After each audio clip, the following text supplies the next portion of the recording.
Japan has recorded another steep drop in its population despite government efforts to reverse the trend by encouraging people to have more children. The population fell to under 124 million last year, marking the 14th annual decrease in a row. Low birth rates are to blame, along with Japan's restrictive immigration policy. Japan is also aging faster than any other country. Almost 30% are now aged 65 or over. In Germany, that figure is around 22%. Jennifer Robertson researches Japanese society. She's a professor of anthropology at the University of Michigan.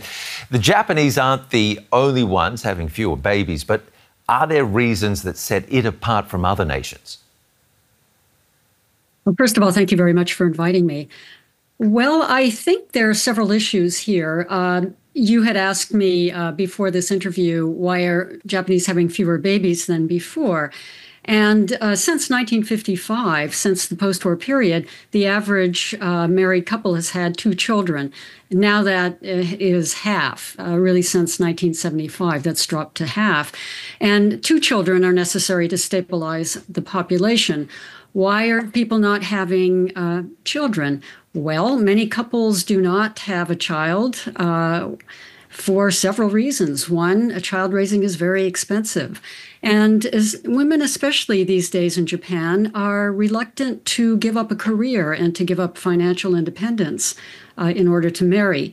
I think the important point in this connection is that so far, the only sanctioned context for childbearing and child raising in Japan is heteronormative marriage.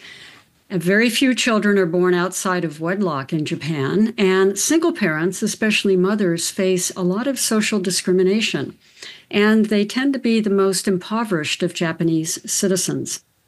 So can you really point the finger then at the Japanese themselves, or is the state to blame when it comes to support and incentives and encouraging Japanese or making it cheaper to have kids? That's right. It's a good question. Well, unlike the first half of the 20th century, when Japan was a military empire, the government can no longer coerce couples into having several children, that is to say, withholding birth control, for example. Individual women and men are now sovereign agents under the Japanese constitution. The government offers subsidies for, say, OBGYN consultations for low-income couples, and also provides a lump sum childbirth allowance. It's about US $3,400 a year. But this is not sufficient to offset the costs of child raising. Now, interestingly, last year, the Tokyo metropolitan government arranged to subsidize egg freezing by unmarried women between the ages of 18 and 39. And the idea is that they could continue their careers until they married, which was the expectation. So far, the utilization rate of foreign eggs is only 15%, so it doesn't even make a marginal increase in live births.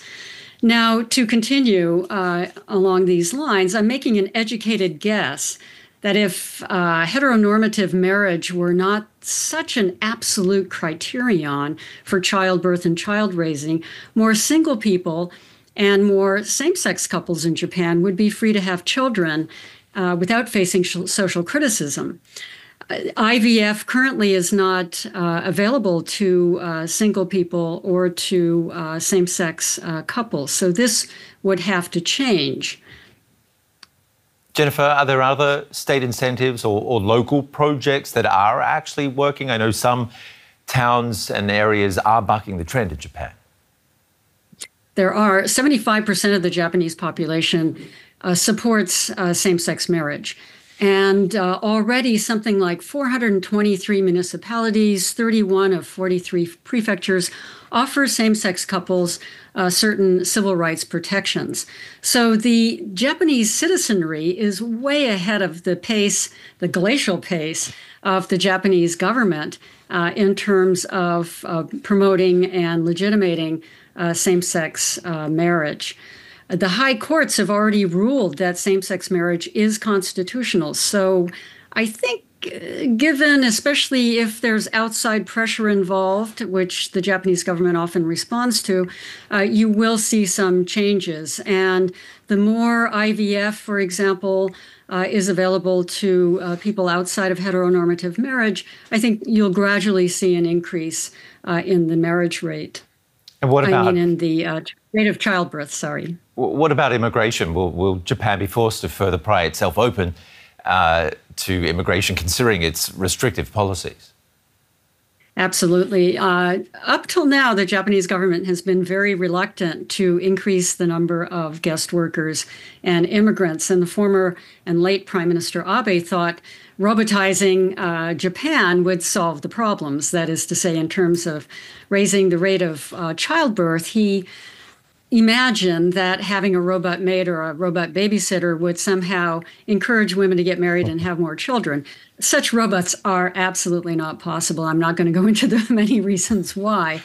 But what's happening now is that more and more guest workers and foreigners are entering Japan as technical workers, as caregivers, as manual workers. The current foreign population in Japan is almost 4 million people, about 3%, over 3% of the population. The population currently is about 123 million, down from the peak of 128 million in 2008. Now, the government has created new visa categories, making it easier for people to immigrate. Mm-hmm. And in many ways, Japan is on the path to becoming an immigrant country. Wow. Big changes ahead for the Japanese. Jennifer Robertson, Absolutely. University of Michigan. Thank you. Thank you so much.